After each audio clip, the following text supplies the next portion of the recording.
Good evening and welcome to our webinar about migraine, breaking free from migraines, harnessing the power of your brain. This will be 1 hour, 1 hour and a half presentation. My name is François Altwies, welcome. And I am here to introduce you Mélanie Schmaltz, who is with me, neuropsychologist, who works now with me since 6 years. Almost 7, yes. Almost. So our team got bigger with Adriana, who is a psychologist student who helps actually the assistant's role. Patrick, who is behind the scenes as producer, making mic changes and settings. And there is a new Moisha who is at home and on holiday. So yay! Happy holidays. And there's one person missing who will join us, a fresh new recruit, Lisa from University of Luxembourg. And you will discover her in the next weeks. So the goal today is about speaking migraines. Why migraines? Because migraines is one of the few really symptoms or indications where we almost have 100% success. We had only one failure. That was last summer. There was one guy where we couldn't help. Normally, migraine is neurofeedback. The way we do it is 99% success and almost gone to zero under certain conditions. So let's start. Yes. Go to it. Mélanie, let's. So everybody's ready and has his brain activated. I will try to stay simple and clear and not make that super long and super busy. So just an introduction about migraines. I don't know if people watching the webinar are actually suffering from it or know someone that is suffering from it. So just a small introduction. It's quite a common affection. 15% worldwide adult population, that's quite high. Most of the time it appears during puberty and it will affect people around 35, 45 years old. Mostly women because of hormones. There is a link with hormones, so we are most the one that suffer from it the most, and it has a big impact because we're not speaking about a headache that anybody can experience. We're speaking about a neurological affection. It's measured with MRI and with a lot of tools. You can see what happens. It's really changing the neurons and in the electric signals. So the consequences from that can be hard, as you can't work some days, you can't do anything in your everyday life. So this is a problem and it has a financial cost. And the problem is that the diagnosis and the treatment that is classically offered is not like long-term relief. It's just an instant relief, but it has consequences. So, but other solution exists. So that's why we're doing this presentation. That's why we are here, to show Exactly. that there are more possibilities how to work on get migraine free. Exactly, that's the goal. It's absolutely possible. Yeah. So do you have any numbers about migraines in Luxembourg or not? No. There is always very precise statistic for USA. And most of the time it's so different from one country to another in Europe that they don't really know. Sometimes it's like it can be double percentage from one country to another because they don't track it the same way, they don't diagnose it the same way, they don't use like a standard procedure. And I've had that for anything like when I work on ADHD or autism or whatever, when you're trying to find something precise. It's always super different. They disagree between each other. So. Okay. They're not. So what's the difference between a migraine or a headache? A migraine, as I said, is a neurological condition and affection because it's an abnormal neuronal excitability that someone else wouldn't have. But everybody will have headaches for many reasons in our life. We've all experienced that for various different reasons. It's something that is not comfortable, but it doesn't cause a problem to work or to do like a basic task at home or stuff like that. A migraine is very, very intense when you have a crisis, and it's often repeated once a month, once a week, depends people. About headache, most of people and the adult will experience that because of fatigue, because of stress, because you have a low hydration, or you've eaten too much sugar, or I don't know, too much caffeine, or something that has excited your brain a little bit too much, and then your head is heavy, or you worked too much or think too much, so your head can be a little bit heavy. And the migraine can you have some with aura or some without aura, but it's not the case at all in What headache. is an aura? Please So I will explain. show pictures later. People that suffer from it, they know, but I will show you what it is. So there is different type of migraines. Migraines is a general term, but there is different type of migraine. There is the tension headache. That is most common one caused by muscular tension or postural tension, people with cervical issue or after a car accident, for example, if you have stress or anything linked to the mental health, PTSD, anxiety, depression, stuff like that. Or the most common cause of headache is lack of hydration or something too much like coffee or sugar that is excited your brain and your neurons. For the women, there is a lot of people that have menstrual migraine. So with the hormonal change, there is an imbalance, and that can cause a migraine for girls as a symptoms of the period. The cluster headache is more rare. In French, it has another name now. I can find it again. It's névralgie algulaire de la face, something like that. It's very, very violent pain crisis from a nerve that is in the face, and most of the time it's half of the face that is extremely painful, and this is really, really bad because they don't understand quite properly the cause, and they struggle to treat it, and it's called the disease of the suicide because people get so much pain that they end up taking their life. And yeah, it's very rare. Fortunately, the research is evolving, and I've seen people were able to find best treatment to reduce the impact, but still when you have a crisis that is starting, it's absolutely awful. And there is the overconsumption headache, like if you have too much medication or other substances, sugar, coffee, stuff that will make your system overactivated, that can cause some tension. And there is the migraine, of course.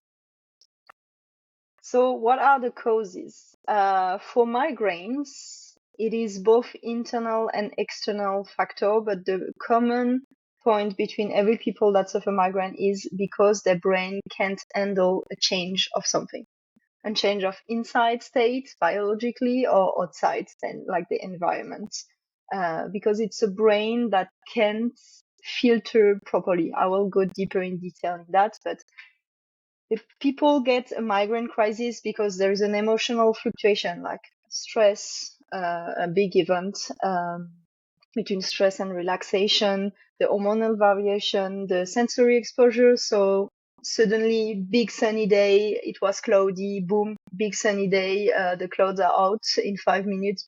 That can start a migraine. A huge part is also genetic in migraine. They have identified some genes in that. If you change your physical effort, like you've never done sports and you start to run, you can get migraine. Disturbance of your sleep schedule, like missing a little bit sleep, going later to bed, stuff like that. Everything linked to climate change, the pressure in the air, the temperature sudden change from one day to another, and also diet change.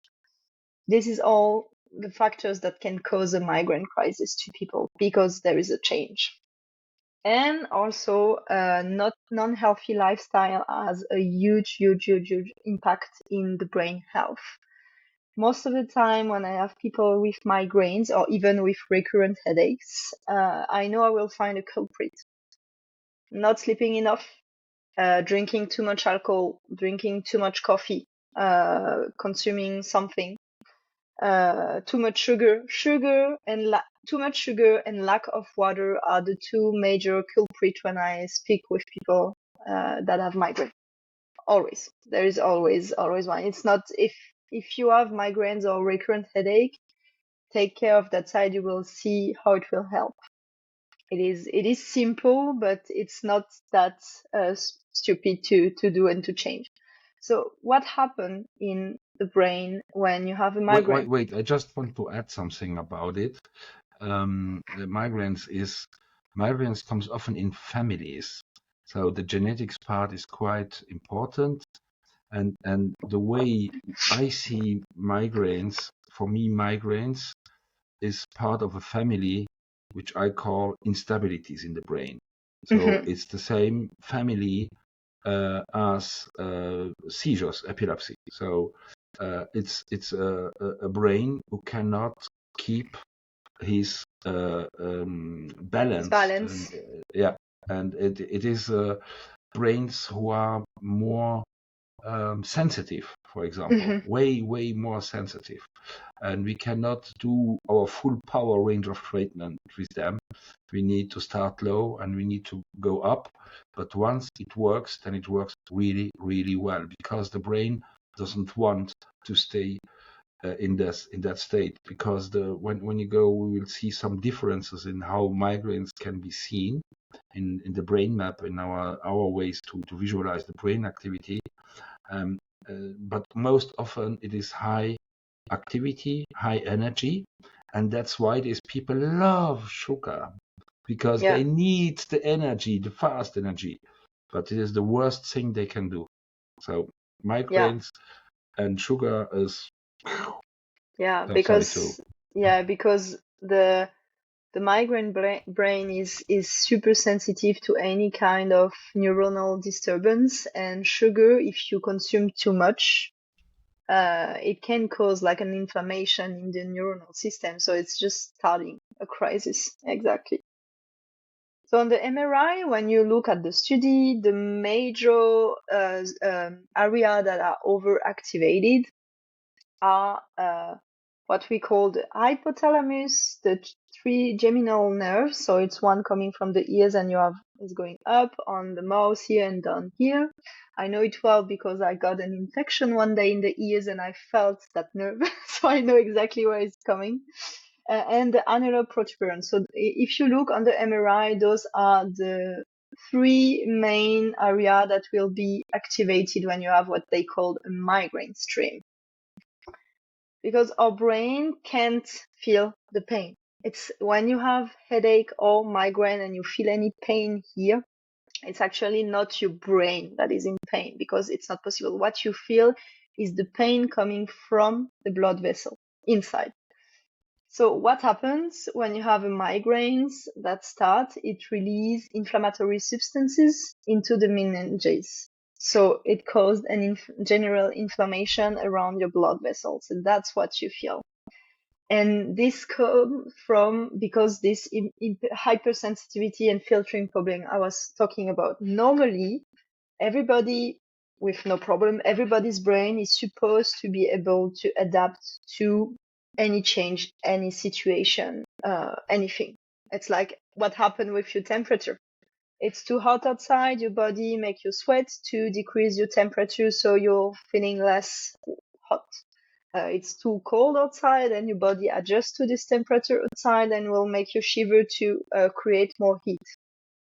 So your brain is the master and is the one that got you back and help you adjust to the environment. It's too sunny, too this, too that, etc. So our brain does that. I've never had migraines.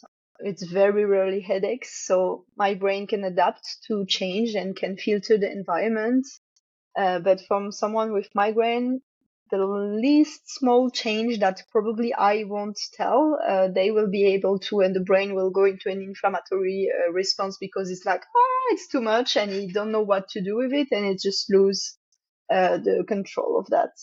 And so what happens is that there is a change in the serotonin level also. So you have two response to a change of the environment. François, I add something because while you were nicely presenting, I did some research about migraine in Luxembourg, and I did you found a find study. something? Yes, and it's interesting. there has been in multiple European studies where Luxembourg participated, and we I found missed that one. Good. 20% of adults Ooh, in that's Luxembourg high. who suffer from migraines, and in Europe it's more like 15%.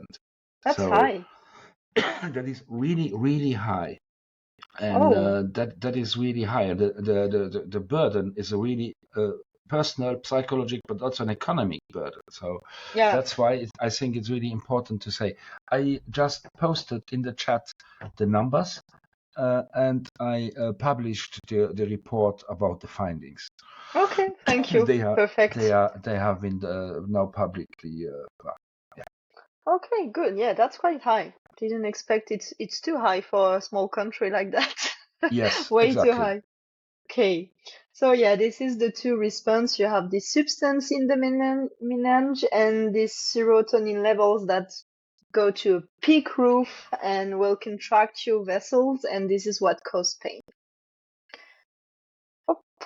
And there is also an interesting role of the carbohydrates in migraines, and there is actually a way of treatment through the diet that is effective that I didn't know about before doing the webinar, so I've read about that.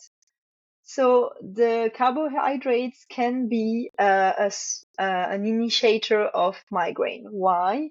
Because carbohydrates become glucose, and the problem with glucose is that with people with migraines, not with others, they have found that there is a genetically and biological difference. People with migraines, because of glucose, they will lose way more water and sodium, and so they will lose electrolytes, and then will get kind of dehydrated because they eat the glucose. So they found something, a difference between people that are suffering from migraine versus without.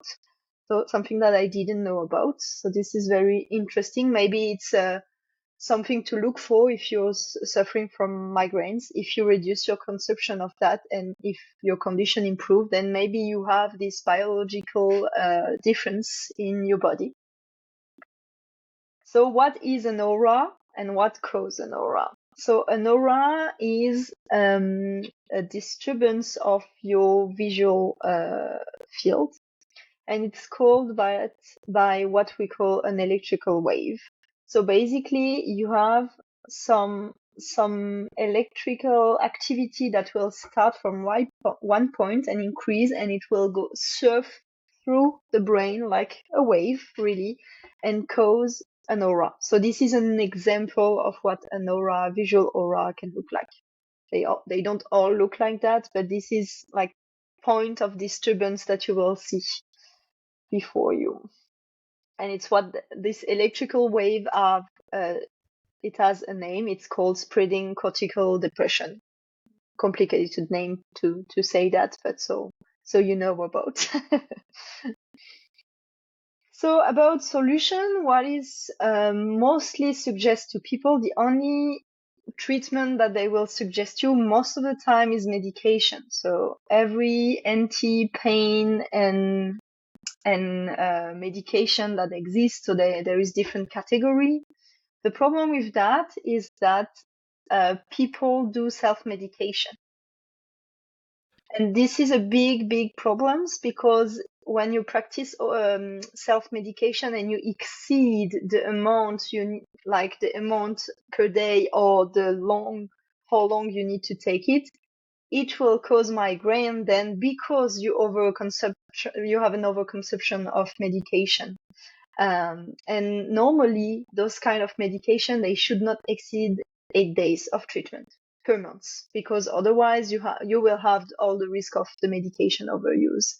And with time, clients, they always tell me that it's getting less effective. In the beginning it helps, but with time, the brain and the system get used to it, so they can't take more, unfortunately, because there is a dosage risk. So there is also this Stenton method. So this is the kind of diet they were talking about. So some doctors know about and will tell people how to do this Stenton method. I've looked a little bit about it. It's not super, super popular. I didn't know about, but there is scientific basis behind it. So basically, if it can help do it. And there is what we do that is non-medication, and it's more for the long term. It's not to act on the symptoms on your crisis just like as a relief. Yes, it will be a relief, but our goal is to calm down the brain and help him filter the environment. So that's the thing, because if migraine are caused by a brain that is not able to adapt to everyday change, then that's our goal. That's what we can do. We can help the brain to learn to do that and to adjust, and not to get into an overreaction of everything and every little change. So I will let François present this part to you, so it's not just me talking and it's not boring. And I will let him go. He will present you what we use, why also most of the time people ask us, yeah, but I've read on internet that, and why with you it's different. So he will tell us why we are different.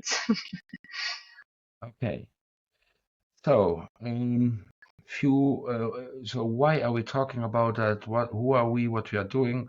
So we are, I would call us the brain specialist, because why we spend, I do that now since 12 years almost. I've seen over 2,500 brains, and approximately done 20,000 neurofeedback sessions. So we live in EEG. What is EEG? The brain has two systems, the chemical ones, which you cannot measure, which is linked to the neurotransmitters, and then the other system the brain uses and how it works is EEG, electricity, and this can be measured by EEG. What does EEG means? Electroencephalography. So these are the giggles you see there, and every day we put these 19 channels, cover the whole head on it. Then these brain waves, they are decomposed in their different components, which are the different brain waves to go from delta to the maybe I can choose my pointer. No, I don't know how to No, do it's on my screen, but I you can have use the pointer. mine. Okay, okay. You follow my words then. Yeah, I know what you're gonna say, so. Yeah, yeah. So these are the different types of waves. The different types of waves, none of these waves are good or bad. All have two sides it's like a coin, a positive and an advantage and a disadvantage. The thing is, the important thing is the location. Where are these waves, and how much? That's why you need to measure it. EEG is normally used by neurologists, but neurologists use it's the same technology we use, but they use it with a different goal, and they look at it differently. They just look at the giggles, and they look for things you don't want to have. If the report from the neurologist is longer than one sentence, you have a problem, because they look for seizures, inflammation, Alzheimer, dementia, tumors, encephalopathy, all the nice words, which means you are out of business for a longer time, and it's serious. We do more what I call a functional analysis. And how can we do that? Because we have several systems, several database systems, which is normative database. So means because the brain changes through the age and with sex and different other things, but it is well studied. EEG is used in medicine over 100 years. The first EEG was measured in 1924. So last year we celebrated 100 years of Hans Berger, who was the first one who measured the EEG. He was looking for more psychic phenomena. So that's not what we do. But the EEG is, for me, when I see the EEG of a person, the raw waves, without the images, just the raw waves, you know exactly what's going inside the person and how she feels. If she can express it, that's another topic. But this is it. It's a fantastic way to get to know you, and more better. Some clients tell me, you know more about me than my partner. That shouldn't be like that, but I hear it quite common. And the other way is what is specific for us. So we have normative databases. We also have clinical database. What is the difference between normative and clinical database? Normative database, there are healthy brain in it, and clinical databases, there are brains with damage in. And so we do statistics, in fact. So it's just the fact that these statistics are normally really precise and fit very well. And the other thing which we do, this is the nice brain with the blue lines. What is that? That is connectivity. So we analyze the connectivity and we work on the connectivity, because these nice waves we see on the surface here, on the nice heads here, these frequencies are in fact the result of connectivity. Without connectivity, there's no amplitude. So there is an order. And so we like to go deep. And with the software we use, we can even go in things like the cerebellum and the vermi. And this is really deep. These are the primal structures of the brain. And if these are dysregulated, then the higher functions, the higher executive functions, they cannot work. And this example here, you see it well. So a normal brain doesn't have lines. When the lines are blue, that means the communication is slowed down. And it's not pathologic, it's not a disease. But what our mission is, we play Sherlock Holmes when we see that, because we try to align why the person comes to us, the symptoms, with which kind of dysregulation could be at the cause of that, and that this will then be targeted. But the important message is, as long as you don't measure, you cannot change it. That's it. Yeah. So I have this great example for that. Yes, exactly. Because if you look traditionally, like the hospital 200 meters away from me, they do neurofeedback based on symptoms. But just to give you an idea, these are 3 people who came to us with migraines. Do you see, even if you are not used to see, so the color code here, below the heads, maybe Mélanie, you can show the Z-score. Here. No, the here, bars here. Yeah. This is the comparison with the norm. When there is no color, that means activation is normal. When it's on the left, going into the blue, that means it's under activation. And on the other side, the yellow, orange, red means it's an overactivation. And the names of the different frequencies, we go from delta, which are the very low frequency you do in sleep, or you have not enough when you're burnt out, or when there has been an ischemic damage, or when you drink too much alcohol, or other nice kind things. You have a delta in blue. If you have a delta too much, that means the brain is in repair mode, or your brain is not developed as it should be. This is more linked. The delta is the limbic. It's the lowest frequency. It's really linked to the body. Body phenomenon will show up in delta. The theta, like this one, theta normally is associated. Theta corresponds to a state where you are dreamy. I call it the twilight zone. So not really awake and not really asleep, in between. This is where you have access to creativity, but it is also where we look for ADHD. I have a nice theta head, which I don't want to change because it's me. It defines me a little bit. And then we have alpha. Alpha is the next category. These are the feel well. It's also the idle rhythm in the brain. When the brain doesn't do anything, he goes into alpha. And alpha, why are they called alpha? Because they were the first waves we saw. They are nice sinusoidal brain waves, and you recognize them. That's why the name alpha. And not enough alpha, but not enough feel well. You don't need so, and these people cannot do nothing. They need to do something, and then boom. Can relax. If you have a lack of alpha, you have a problem to go into relaxation. You need alpha, and alpha is also a little bit more important than other waves, because alpha, if in a really simplified way, alpha is the synchronization master for the other brainwaves. If the alpha is not well synchronized, the other brainwaves cannot really well be synchronized. And alpha, what the neurologists call the PDR, posterior dominant rhythm, alpha peak, as we call it, is directly linked with intelligence. When we see a nice defined alpha peak around 10, a little bit above 10 hertz, then we know this is a high IQ, a smart person. If the alpha peak is above 11 hertz, then we know this is an anxious person. If the alpha goes down, which comes normally with the age, but too early, that's why we need the normative database, then we know this person has cognitive decline is already going on. And then we need to take out the Sherlock Holmes and then to look, why is it going down? Is it because of a trauma, physical trauma, because of whatever medications and things like that?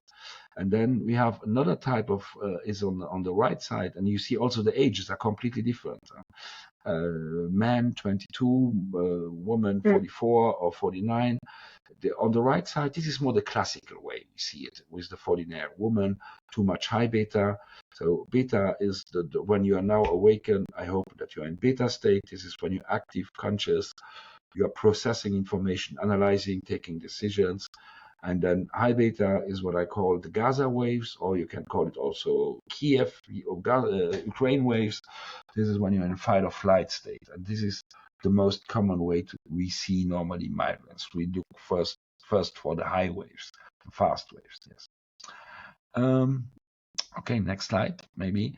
So, and then this is the first step is what we do. We do a QEEG. This is measuring what's going on. It's coupled with cognitive tests, with health questionnaires and things like that. Also our impression and what you tell us, and then all together, that gives this is not a treatment. This is phase one, just analyzing what's there, measuring. Then the second part, that's where the fun comes, because that's where the changes happen, and the changes happen fast. You don't believe us? Look at our clients' reviews. They will tell you more better than we can do. So what is neurofeedback? There are two words, neuro and feedback. Neuro it's linked to the brain. So every time you come to us, you get these nice caps on. They are gel-free. It's a water saline solution. We even have nicer caps than this one now, which are less pressure and nice, better feeling. It's still a little bit uncomfortable for sensitive persons, but yes, you come. And then this is the neuro part. And then the feedback part is either a film or music, if you do it eyes closed, depending on what you need. All treatments are personalized. So no one gets the same thing with us. It's really based on what we measure. And the feedback will react depending on what's in real time. It's not we who push the buttons, it's the software. Oh, this is too much high beta, or this is not enough alpha, and then the feedback gets dimmed or changed. Is it the luminosity, the size of the screen, the volume? It depends. We can modulate that, and we adapt it to what is best for the client or the brain. And and in fact, what we are doing here is we're telling the brain a few, almost every 2 seconds, we tell the brain, do this or don't do this. That is what is called operant conditioning. Complicated word. It's the same thing if you educate your dog. Good behavior, reward, bad behavior, punition. Punition in this case, we don't punish our clients, but this is an extra. That's not normal. The feedback tells the brain what to do and what not. So it's the brain who trains himself to redo better. And by this, we activate the self-regulation capacity of the brain, which the brain has, but sometimes due to life accidents, bad genetics, or la faute à pas de chance, the brain gets out of range, out of balance, and it cannot bring it back. Why? Because the brain we have is the beta version of the brain. We don't have a finished brain. The brain doesn't have any sensors of its own activity. The brain knows what your little toe on the left, on the right does, but it has no clue what it does itself because there are no captors, no sensors. And even how this is also strange that people can feel pain because there are no pain receptors in the brain. What makes the pain is the blood flow. This is what makes the pain, because the brain itself doesn't have any pain receptors. It cannot propagate that. And so in a session, so there are a few thousand feedbacks we give to the brain, and it's faster than you think, because the timing between when we measure the brain activity and we give the feedback is around 50 milliseconds. And the smallest thought, just thinking that at least takes 250 milliseconds. So you cannot regulate the past, and you just have to watch it. In the beginning, it's a little bit disturbing. It's like watching a film on a TV who has a bad contact. But no, the bad contact comes from your brain. And why is that? Well, people often ask, why is that doing that? That's the way we communicate with the brain. Don't do this, do this, do this. No, don't, no, yes, yes, no, no, yes, no. And that's it. And the brain doesn't like these changes, so the brain changes itself. It's not we who change your brain, it's your brain. He wants reward, the brain. He wants He reward. wants that. So he needs to decrease that. Yes, and he also wants to, because the brain is the main energy consumer in the body. The brain uses approximately around 25% of the whole body energy. It's like a light bulb of 25 watts that's around it. So, and if you are in high beta, like the image here, you consume more than 25 watts, and that's why you like sugar. So, and that's you, because you think you need fast energy, but we reduce the fast waves, the energy consumption. This brain gets more stable. There's less chance to go in an unstable migraine state. Okay. I don't know if that is clear. It sounds a little bit like science fiction, but it's not new. It's scientific. It exists since 60 years now. First neurofeedback has been done 1968, I think. Joey Kamiya, who was the first one with a digital, no computer at that time, with an analog system, who showed that people can learn to control their brainwaves. In epilepsy was the first, yeah. And that was the first application was epilepsy, yes. Okay, next slide. But yeah, the problem is neurofeedback is not regulated in Europe. In the US it is, and also way more common in the US and German-speaking market, French-speaking market, none. English speaking is more, it's more common. But the way we use it is really we work only on the connectivity. We even take out the amplitude. Amplitude is not interesting. It's not interesting to train, because if you change the connectivity, you change everything. And this is an example of a way dysregulated person. This looks more like a Christmas tree than a brain map. I took especially ones that is very clear there is a problem for people. So normally there should be any color on this brain map, and this is a quantitative EEG or brain map, how we call it. And what we see clearly is, so red means overactivation. We have an overactivation in absolute power in all frequency, delta, theta, alpha, beta, high beta. When I look at that, I know this person can't sleep well. This person has not a positive mood. They're obviously concentration problem. And the cognitive processing is not really fast, because if you have delta waves, eyes open, you cannot process lots of information. Yeah, it's on And if you look, C3, C4, so there is yeah, for sure a also, neurodevelopmental disorder. yes, and there are also certainly problems with movements, because this is also linked to movements. And Hmm. if you look here in the connectivity coherence, where the red thing is, there you have, and this is really what is the worst you can have.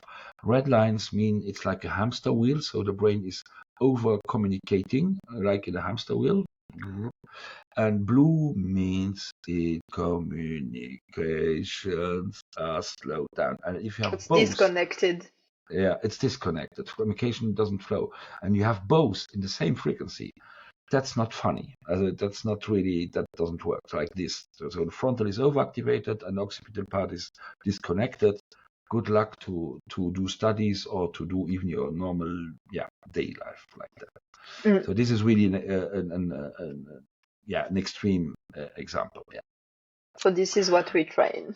Yeah, this is what we see. So what kind of people come to us? People who want alternatives to medications, people where medications don't work, or people who tried everything and they don't know, Desperate. they're desperate and they didn't get the right diagnosis, the right help, or they couldn't find anything. And oh, miracle, it works. Yes. Okay. So, but our name is neurofeedback, but what we do is way more than neurofeedback, and that is difficult for the lay person, for the usual customer. Why is it so? We got the feedback on one of our posts when about our conference. Why is it so expensive? Um, because we do a lot more than neurofeedback. First, there are different types of neurofeedback. We do the Ferrari one, the Formula One. We don't do We the have the standard 19 one. channel to start with. We have the 19 channel. We go deep structures. We work on connectivity, and yes, we have really impressive results in 10 sessions, what other people cannot get with standard. Yeah, But it's 40, we 60 normally. yeah, this is 46 in studies. If you look in academic studies, they speak about 40 to 60 sessions to get a stable result. We have 10 We to 15. Yeah, for the most people it's that. Some people need more. It depends also what you do. But the power of our sessions is we combine it with a lot of different tools. So the first one, here we see it, this genes holders.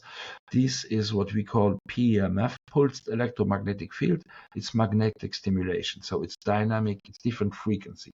The whole body is a frequency, and we position it standard over the second brain. What is the second brain? It is the whole gastro system. Different types of migraines come from there, and we know the effect of this is people got digestion problem. Usually it's linked to overreactive, like irritable bowel syndrome, anxiety, or depression also have a problem, because, for example, neurotransmitter, the serotonin, is made in the gastric system and is used from there. It's used in the brain, but it's made there. And so if you don't have the right activity, then the brain cannot work well, or malabsorption and other things. The other thing, the next one, is the eye lights. So this is the disco brille, how do you say, lunette, glasses, disco Glasses. I'm glasses. trying to find a word to that. The disco glass. It's funny. It's a glass where you don't see through, but there are lights in it. And again, it's not. It's personalized to your brain. Is your brain overactivated? We will give you a few minutes of these disco lights at lower frequencies, and this will put you in a receptive, calm state. On the opposite, if your brain is slowed down based on your QEEG, because we know it from there, because we measure it, okay, then we know, and there's a sleeping problem, okay, then, for example, a good SMR stimulation, I know that that person will sleep well that night. That's fantastic. And then maybe on the right we have oops, Sorry, I no, touched not it. so fast. We combine it, and this will be used more in extents with our new collaborator Lisa, who will join us, who will work mainly on the stimulation part, and she will start with the biomodulation. This is light who shines through the skull, and who goes, who has so many positive effects. It's antioxidative. It liberates energy through ATP. It heals connectivity. Yeah, it's fantastic. We will talk more about that in the next webinars. We'll show her a lot about it. But maybe you know it from your esthetician, cabinet d'esthétique, where people use it for the skin because it's also anti-age. In dental, scar, dental is a lot used also, and there's so many applications, and it's not enough used because it's really, really powerful. But again, you have first to measure before you do it. Don't do it without measuring. That's not constant. Then we come to the electrical stimulation. No, it's not the electroshocks. Why electric stimulation? Because the brain works with electricity. And if we use electrical stimulation, that has three main effects. The first one, we give energy in a system which lacks normally energy. So then second, the location is an information. We give the brain the information at that place you need to change something. Then secondly, we give the brain information of what it should do or what it should not do. So we have different protocols. The most common known is TDCS. You can buy it for $150 on Amazon. I wouldn't recommend it. It's not really safe if you don't know what you do. If you put the red and the black, you inverse, you can put yourself in a depression in less than 10 minutes. So this is the montage for depression, for example. If you inverse the cable, you go into depression after 10 minutes. So don't do it at home without knowing what you do. We use also TACS, which is alternating current. So we have not a direction. The TDS has a direction of the information of the electricity flow. TACS is more an alternating current, so we have more a frequency. And then the third one we use is TRNS. This is random noise. So we inject something in the brain, which the brain cannot copy, because how does stimulation work in the brain is you expose the brain to a frequency, and that doesn't mean it needs to be high intensity. Even the really low PMF, I used that also a lot of years ago on the brain before we started with electric stimulation. An intensity of less than 2 microgauss, this is less than your iPhone. The brain adapts to it, it copies the frequency. And with electrical stimulation, this is really an accelerator. We use it on the brain, but we use it also for the vagus nerve stimulation. Vagus nerve stimulation, what is the vagus nerve? It's the communication highway between the brain and the body. So everything which is going in the brain, the automatic nervous system, is the information flow going up from the body to the brain is going through the vagus nerve, but also top down. It's bottom up and top down. Top down is the orders from the brain. Now you do that, you do that, you do that. Like for example, digestion. And there are different ways to stimulate it. The vagus nerve you can stimulate it with magnetic stimulation, with PBM you can and this is with sound, and the sound is another door to the autonomic nervous system. It's another door than the electric one, and on the electric one, stimulation is also different if you go for the ear or if you go for the vagal or the dorsal variant. That is a whole topic for this. The auditive it has the advantage. It's not dangerous as long as you follow our recommendation. And the thing is, what people often do not understand is all of these treatments are included. So when we say we do neurofeedback, it's neurofeedback plus that. And that is not what the others do. We are the only ones. I think you have to go to London, or maybe in Munich you will find people who combine all of this, but I don't know anyone. in 300-400 kilometers around to do that, like we do it. Okay, Melanie. Yes. If there are questions, do not hesitate. For migraines, there is another modality which is really well studied and used, which is called HEG. What is the name? This is hematoencephalography. This is an easy thing. We don't do it, but I used to do it, but we stopped it because we get better results by the combination of the tools we have now than with that one. Because HEG is really to overdo. It's a single session, less per week, maximum 20 minutes, but migraine sufferers often tolerate only 3 to 4 minutes, and then they are off. It's really hard because it measures the blood flow, and it's a way to control the blood flow to the brain.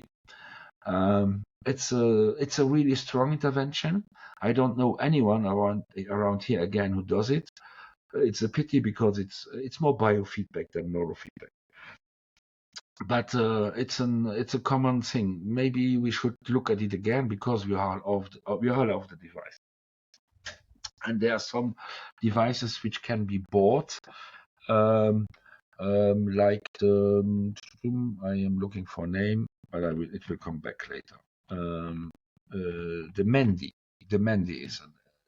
is we tried it, but I was not convinced of the results. It's nice, but it's not effective. Yeah, and again, the HEG needs to be trained because it's a powerful intervention, and you can also give someone a headache in 5 minutes if you don't know what you do, and again, if you don't measure it. Yeah. So, but HEG is common. It's the most recommended and the most studied biofeedback, neurofeedback intervention for migraines, and the most effective one. Yes. So, some studies. There are some studies for which doing really the same thing that we do. For example, you see the complete name, Loretta Z-score neurofeedback. What does Loretta mean? Low resolution electrical tomography. And Z-score means real-time comparison with the normative databases so that we know what to do. And these studies are quite old. If I remember well, Jonathan Walker is at least 15 years old, and Stokes maybe is a little bit newer one, but they have all excellent results. What is the condition? Do a QEG first to know which areas and which connectivity to target, and life hygiene means rituals, fixed sleep hours, drink a lot of water, cut the sugar and the carbs, and plus combined with neurofeedback, it works. It just works. There is, if the people want to know more, there is a fantastic book. I will share you the link to it. It's called The Migraine Revolution. I love it, and it's quite harsh on the I would say the normal medical approach. It's a German guy who lives in Austria, and yes, he helped a lot of migraineurs. Yes. I don't think you got the right link. I Oh see no, this is the wrong one. This is the studio to join. Okay, but so yeah. So I will just. It is for Martin Brink, right? Exactly. The one, because there is different one. So yeah, no, it's called The Migraine Revolution. Okay. I don't have the link here now. Migraine Martin Revolution. Brink. Yeah. And I love the title. It's the We Can End the Tyranny. Scientific Guide to Effective Treatment and Permanent, and that's the word I like, permanent headache relief. That is it. So I found the link. I will put it in. I can really recommend. It also has a few years, but the reality didn't change. So yes, what do I need to say? You don't believe us. The best things, the best ways to understand and to see what we do is look at our reviews. These are all real people. These are no fake news or fake reviews. They are real and they are impressive. But that's why the people tell it. It's we are expensive. It's a process. We are not an urgency system. We are not reimbursed. But what we do works, and we see it every day. I saw one fantastic case today, which was not migraine, but we'll talk about another day. Not today. This is not for today. So, what is the common questions? The questions we got every time reimbursed. Are you doctors? No, we are not doctors. I'm a self-educated person, but we have a team of neuropsychologists and now also I don't know the title for Lisa, but she's a PhD in neuroscience. That's the title. She's not a psychologist, but she in neuroscience, neuroscientific, yes. So no, we are not doctors. We were with Mélanie. We were 5 years in a medical center which was specialized in addiction, where we learned a lot because we saw the most fucked up brains we could ever imagine, and we need to be creative to get results fast. That's why our method, it's our own method. It doesn't exist anywhere else like that, what we do. And it works just. So second, is it reimbursed? No. Do you need to have a diagnosis? No, please. Most of the diagnostics we see not ever conclude to what we see in the brain. We are more speaking about phenotypes, biomarkers, overregulation, dysregulation, underregulation. So if you want to have a diagnostic, don't come to us. We are not allowed and we will not give it. I'm not a fan of the DSM. DSM can be replaced by a small thing which we called RDOC, Research Domain of Criteria, because if you look at the source problems and not the description, not a catalog of symptoms, then it would be more useful. And especially DSM doesn't tell you what to do. The RDOC tells you what areas you have to target in the brain. What's the treatment, the best treatment plan, and the best treatment outcome. Exactly. Since 2016. So yes, and the time phenotypes. To change. Yeah, and the phenotypes also, they will tell you, oh, for this brain, that medication will never work. For me, it's just that. It's just this example, like, what do you do? So the DSM will tell that these 3%, same symptoms, so same treatment. And when I look at the brain, I'm like, no, that doesn't work. It's not possible. No, you cannot base on the symptom what you need to do. So what are other common questions? Maybe the other common questions, Mélanie, help me. You did more teleconsultation. I think it's what you tell. Most of them are on the FAQ, so it's most of the time is it reimbursed? Why is it so expensive? Why it's 10 sessions and not 40? Is there like any risk side effect? Like, are you gonna change my personality? Side effects. Oh, that's a good point. Like they are getting worse. They're getting worse. Okay, side effects. So everything which has an effect has side effects. If anyone tells you the opposite, run. But what are the side effects? So 100% of our clients will get what I call what you know maybe as the brain soreness. So it's the same thing. And if you do muscle training, you get muscle soreness. And here it will be the same. Some migraineurs will say, oh, it feels like a migraine is coming. No, what is it? Again, we don't have any pain receptor cells in the brain.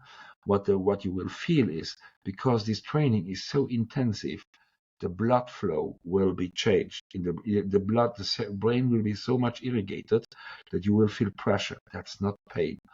And till now, apart from one exception, last summer, the one guy who came from far away and we couldn't help him, that was the first time, I tell the clients, if you have a migraine, don't think to stay at home. Please come.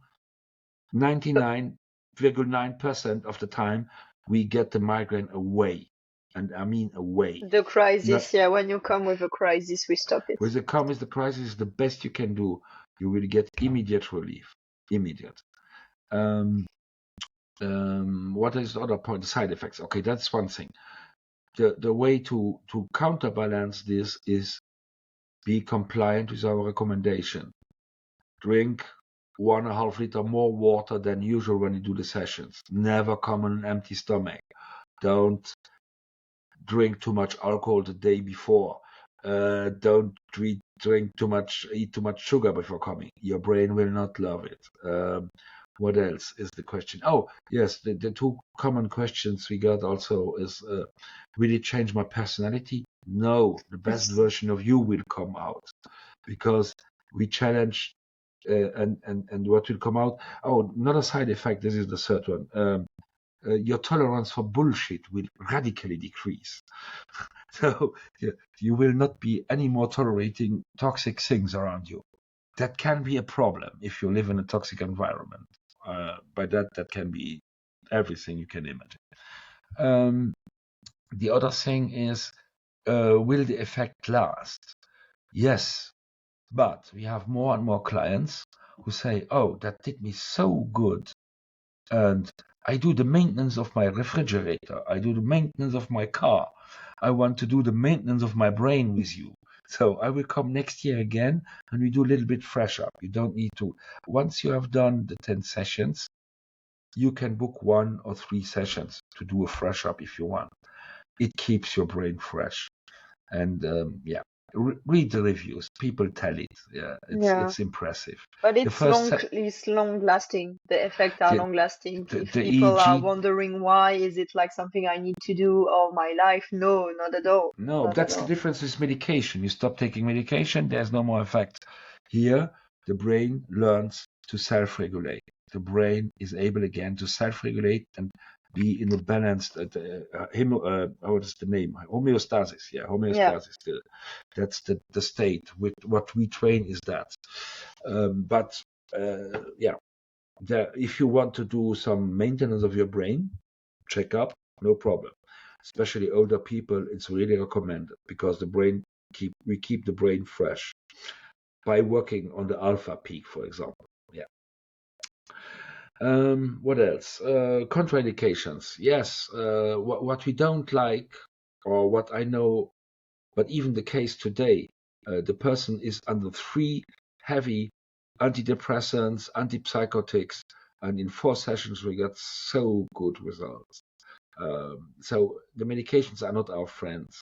They are useful, but for example, if you take something like not for migraine is more you take the medications when you have to prevent a crisis when it's coming, but what is more problematic is some names. I will drop some names. Stilnoct, Temesta, the chronic use of these things. Xanax also is so bad for the brain. Trazodone, wow, it fucks up your brain. It's given for sleep, but it destroys the sleep. So sorry, it's not that's why when you have a lot of medications, we need a doctor in the loop, your doctor. We are ready to talk to him, but not sure that yes, everyone understands what we are doing. Because when we train the brain, one effect why we don't like the medication is we are not against medications, but the chronic misuse and the overdosage or the self-dosage that our clients do sometimes, that's not really helpful. And if you read, for example, Temesta or Xanax, it shouldn't be used over a long period of time. And we see people coming here that take that since years. That's not the way it should be. Read just the documentation of the medication itself, and you will find it.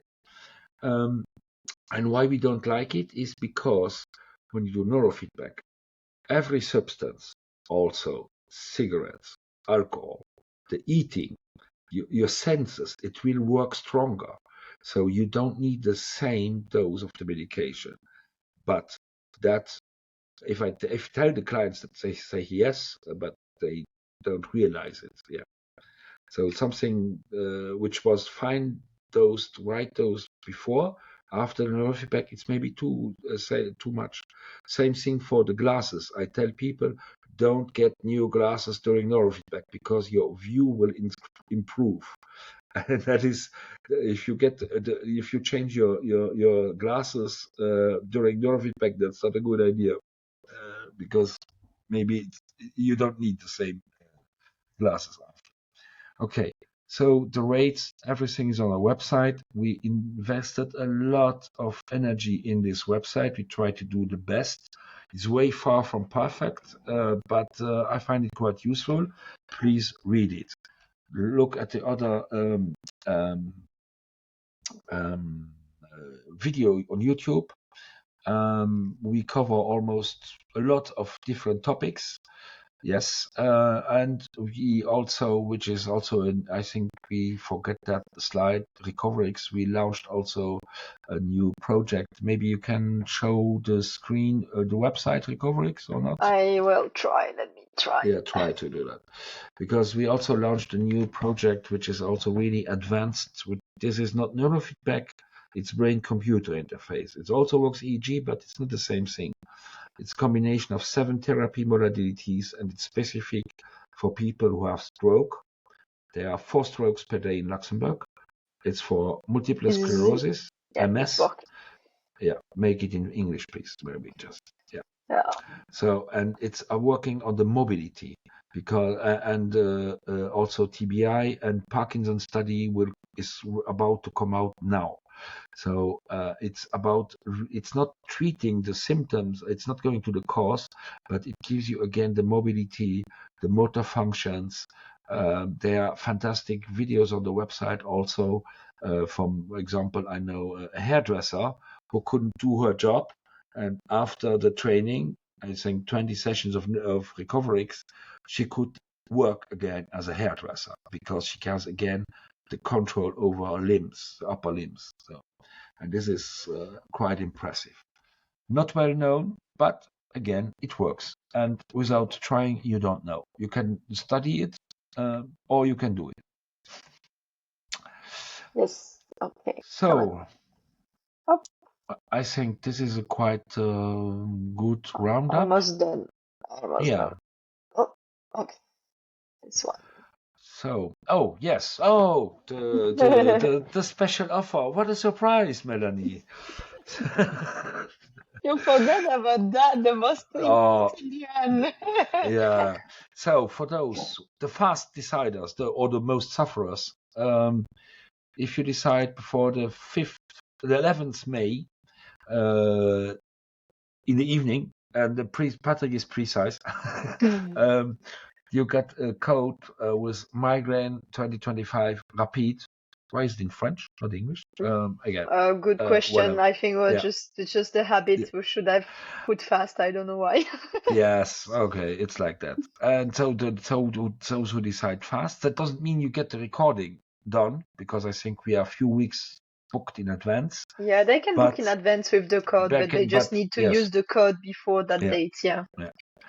And if you need to think more or to speak to someone, just Migraine how do you say? 2025, 2025. I'm trying to find the word. Okay. Then you get a €100 discount for the brain map. This is valid till the 7th June. So if you know someone, don't hesitate to recommend. Migraine is for us, like anxiety, one of the low-hanging fruits where we have fast results. Yeah. If you are compliant.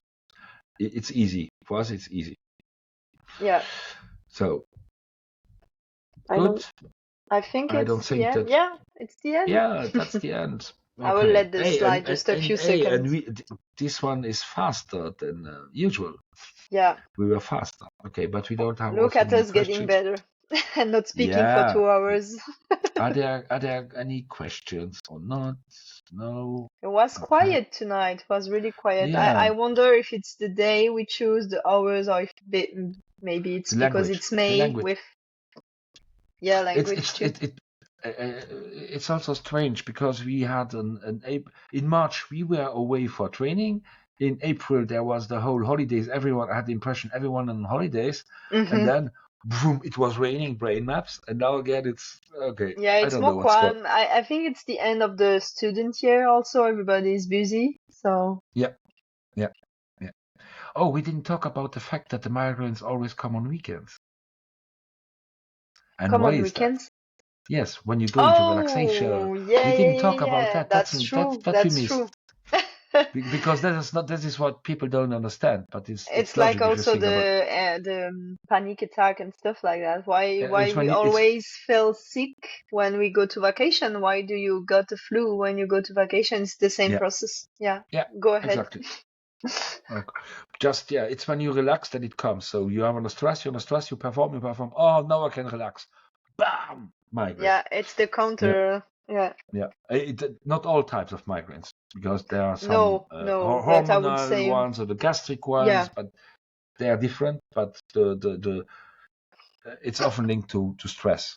Yeah. And if stress goes down, so it's why you get sick when you go on vacation, because you have a bad sleep, you have stress, and then once your body and everything, all your nervous system is patch, and that's when you got the hit. And it's when you have that, it's a bad sign. It's that you have something linked to mental health or something like that. So take care of yourself, because you will be able. What makes me sad most of the time is that those people have sign of these things, anxiety, depression, or whatever, like sometimes 10 years before, and they always say, but I was able to deal with it. But the problem is, how long is your battery? Why suffer so long? Why suffer so long? It's just you never know when your body and when your nervous system will say, you know what, fuck it, and I will let you deal with it. No, I'm done with it. Because your nervous system, your brain, your body, it has capacity, it has resilience, it will be strong, but until when? And trust me, you don't want to know when will this until when happen, because when you will fall down the hole, this is way harder you will get better, but if you can try to avoid suffering, and that would be lovely. Take care of yourself, because you are the only one that can take care of yourself. As I said, we are not magicians.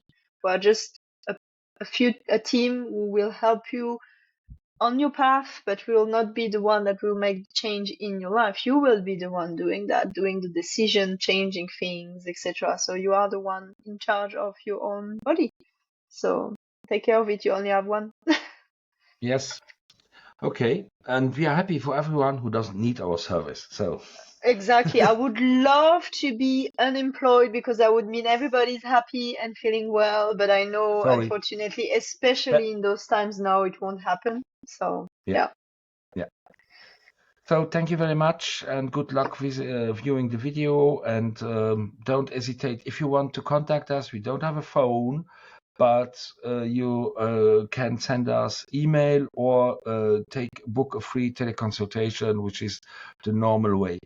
Especially if you want to dig a little bit into, we don't have a secretary that could not answer your questions. So we do it. We take your time, but Okay. Email is the best, and teleconsultation. Yes. Thank you very much. See you. Have a good day. Bye-bye. Good evening. Bye. Bye.